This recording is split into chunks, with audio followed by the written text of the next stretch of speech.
Il n'y a pas que dans les salles d'examen que le sujet inspire. La politique échappe-t-elle à l'exigence de vérité?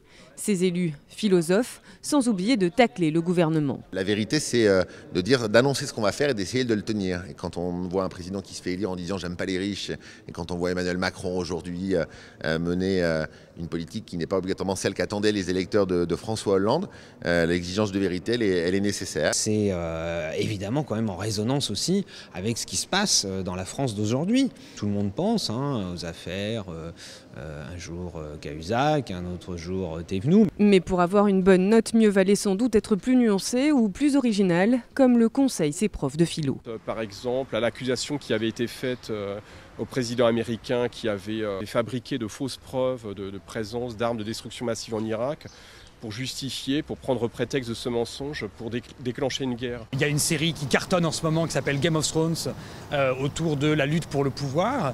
Un candidat qui serait capable d'analyser cette série de façon approfondie, un peu comme un fil rouge dans toute sa copie avec des références philosophiques, je pense que ça serait une très bonne manière de se distinguer en tout cas d'autres copies. Et pour savoir si vous avez réussi à vous distinguer, il faudra attendre le 7 juillet prochain.